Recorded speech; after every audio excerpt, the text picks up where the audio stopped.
Oi, gente, eu sou a Ana e hoje a aula vai ser sobre a termodinâmica, que é o estudo dos gases e também das leis relacionadas ao calor e ao trabalho. Então, para a gente começar, é importante saber alguns conceitos básicos, dentre eles temperatura, que é o grau de agitação das moléculas, podendo ser medido o valor da temperatura em Fahrenheit, Celsius ou então Kelvin.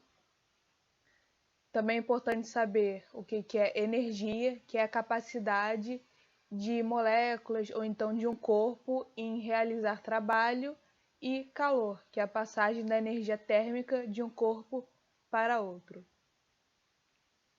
Agora, na temperatura, como eu havia dito, existem várias nomenclaturas. Celsius, representada pela letra C, Kelvin, pela letra K, também conhecida como zero absoluto, e o Fahrenheit, pela letra F. Para a gente poder passar de uma nomenclatura para outra, existe fórmula, uma fórmula geral, sendo ela a temperatura em Celsius sobre 5 igual a temperatura em Fahrenheit menos 32 sobre 9, igual a temperatura em Kelvin menos 273 sobre 5. Então, por exemplo, se a gente quiser passar de Celsius para Fahrenheit, a gente vai usar a fórmula do Celsius igual à fórmula de Fahrenheit. Se a gente quiser passar de Kelvin para Fahrenheit, a gente vai usar a fórmula de Fahrenheit com a do Kelvin. Se a gente quiser de Celsius para Kelvin, a gente vai usar a fórmula de Celsius e a de Kelvin. Agora, para facilitar os cálculos, como os denominadores de Celsius e Kelvin são semelhantes, a gente pode cortar. Então, fica a mesma coisa que Celsius mais a temperatura em Celsius mais 273 igual à temperatura de Kelvin, ou então, como está aqui na fórmula, Celsius igual a Kelvin menos 273. Mas é mais comum essa primeira, também muito utilizada em química, que eles dão um valor em Celsius e pede para a gente passar para Kelvin. É a mais utilizada. E aqui um termômetro para ilustrar.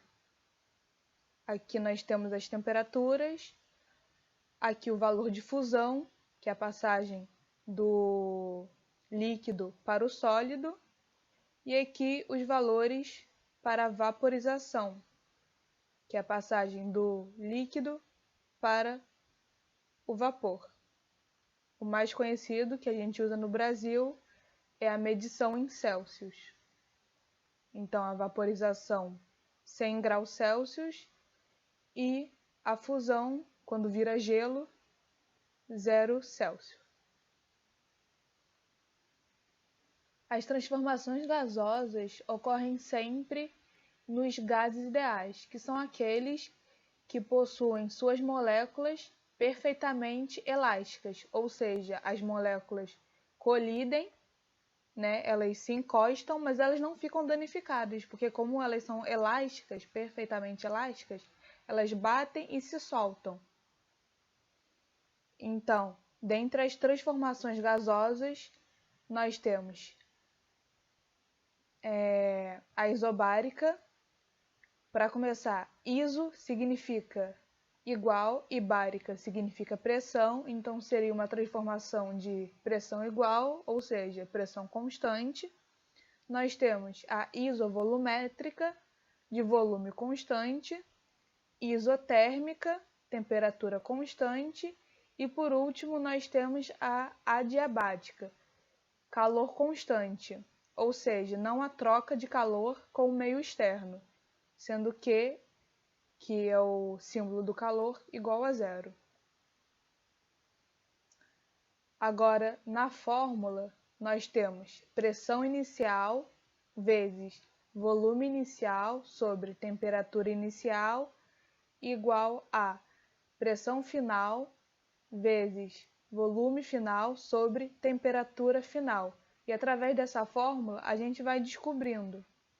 Por exemplo, eu quero descobrir o volume inicial, daí é só substituir tudo bonitinho. Só que nós sabemos que, por exemplo, nesses processos isobáricos, como a pressão é constante, ou seja, a pressão inicial é igual à pressão final, a gente pode cortar as pressões. Então, em processos isobáricos, nós temos, cortando a pressão, nós temos que volume inicial sobre temperatura inicial igual a volume final sobre temperatura final. Nas isovolumétricas, sendo o volume inicial igual ao volume final, a gente corta o volume e nós temos pressão inicial sobre temperatura inicial, que é igual a pressão final sobre temperatura final. E nas isotérmicas, sendo a temperatura inicial igual à temperatura final, a mesma coisa, a gente corta as temperaturas e temos pressão inicial vezes volume inicial, que é igual a pressão final vezes volume final. Agora, no trabalho realizado pelo gás, a gente tem que saber se esse processo do trabalho realizado ele é isobárico ou não isobárico, ou seja, durante o trabalho realizado, a pressão foi constante ou não. Se o processo for isobárico, ou seja, repetindo o conceito do slide anterior, se a pressão for constante, nós temos que a fórmula do trabalho, sendo trabalho igual a força vezes ΔD, ou então ΔS, que seria a variação da distância, e a fórmula da pressão, que é força sobre área. Nessa fórmula da pressão, se a gente isolar F, fica F igual a P vezes A, que nós iremos substituir na fórmula do trabalho. Então, nós temos que trabalho igual a pressão vezes área, substituindo, igual a variação da distância. Só que a gente sabe que a variação da distância pode ser tanto horizontal, como a gente já está acostumada, como na vertical, que no caso seria a variação da altura. E a gente sabe que a área da base vezes a altura é igual a volume. Então, a gente pega área vezes ΔS e substitui pelo volume. O que resulta na fórmula do trabalho sendo trabalho igual a pressão vezes ΔV. Isso para processos isobáricos. Agora, quando o processo for não isobárico, ou seja, quando a pressão variar, a gente vai achar o trabalho através da área do gráfico. Sempre um gráfico pressão vezes volume. Então, a gente vai fazer ΔP, variação de pressão, sempre final menos inicial, vezes ΔV, variação de volume, final menos inicial. Nesse caso, como a gente está vendo aqui que os valores da pressão inicial e do volume inicial são maiores que o final, a gente sabe que o trabalho vai ser negativo. Agora, energia interna, tendo como símbolo U, ou então variação da energia interna, ΔU. O que é essa energia interna? É a soma das energias das moléculas do gás, e ela está sempre relacionada diretamente com a temperatura. Então, nesse primeiro caso, quando acontece um aumento da agitação das moléculas, nós temos aumento da variação de energia interna e aumento da temperatura. No segundo caso, quando ocorre uma diminuição da movimentação das moléculas, da agitação das moléculas, a energia interna diminui, logo a temperatura também diminui. E quando esse movimento das moléculas é constante, a gente tem que a variação da energia interna é constante, ou seja, igual a zero, e a variação da temperatura também sendo igual a zero, sendo aqui um processo isotérmico. Agora, para finalizar, nós temos as leis da termodinâmica. Primeira lei, chamada também de conservação de energia, nós temos que ΔU é igual a Q menos W, ou seja, a gente sabe que a energia interna, a variação de energia interna, é igual ao calor menos trabalho. Todas essas variáveis sendo medidas em Joule. A segunda lei é a das máquinas térmicas. Elas pegam a energia térmica, ou seja, o calor, e transformam em energia mecânica, que é o trabalho. Então, nós temos uma fonte quente, que irá gerar o calor, esse Q1, e vai mandar esse calor para o motor, para uma máquina, que assim vai gerar algum tipo de trabalho. E esse calor que não for usado vai para uma fonte fria. Por exemplo, no início da Revolução Industrial, as máquinas eram a vapor.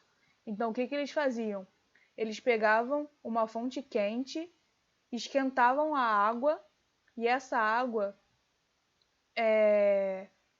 que vai virar vapor, ou seja, o calor, movia o motor da máquina, fazendo assim ela produzir algum tipo de trabalho. E a água que não virava vapor, que não era utilizada, era mandada para uma fonte fria, que no caso é o resto que sobrou, que é esse Q2. E lembrando que essa letra aqui, o Tesla, tem o mesmo significado do W, que é de trabalho. Então, nós sabemos que trabalho igual a Q1, ou seja, o calor total, menos Q2, o calor que não foi utilizado, o resto. Então, como a gente sabe que o total é maior do que o resto, a gente sabe que o trabalho vai ser positivo. Sempre que o trabalho for positivo, significa que a reação é espontânea. Já na terceira lei das máquinas frigoríficas, ou seja, que resfriam, como por exemplo o ar-condicionado e a geladeira, a reação é ao contrário. Vai da fonte fria para a fonte quente, utilizando assim trabalho. Então, por exemplo, para o ar-condicionado funcionar, ele tem que pegar o calor do espaço, né, do ambiente, e jogar para fora. Como é que ele vai fazer isso? Através de um trabalho, que no caso é a energia elétrica. Por isso que ele só funciona ligado na tomada, porque ele precisa de um trabalho para realizar essa reação, mandando o calor de dentro do ambiente para fora, deixando o ambiente mais fresco. Então, nesse caso, nós temos que, igual no outro, trabalho igual a Q1 menos Q2. Só que nesse caso, como a reação é inversa, a gente tem que o Q1 é o calor não utilizado e o Q2 é o calor total, porque essa reação começa na fonte fria e termina na fonte quente. Desse modo, seria resto menos total. E como a gente sabe que o total é sempre maior que o resto, nesse caso o trabalho vai ser menor que zero, ou seja, vai ser negativo. Sempre que o trabalho for negativo, significa que a reação não é espontânea. Sendo ela não espontânea, ela precisa de um impulso, de um trabalho para acontecer.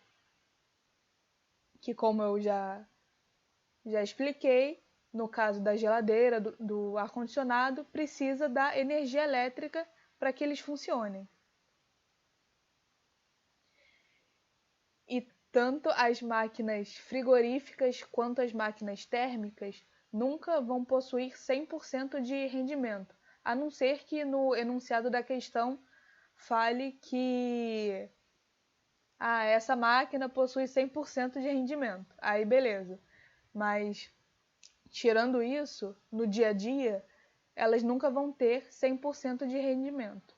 Então, para a gente calcular o real rendimento dela, a gente vai ter N, que é o símbolo de rendimento, igual a útil sobre o total, ou seja, o que realmente utilizou sobre o total.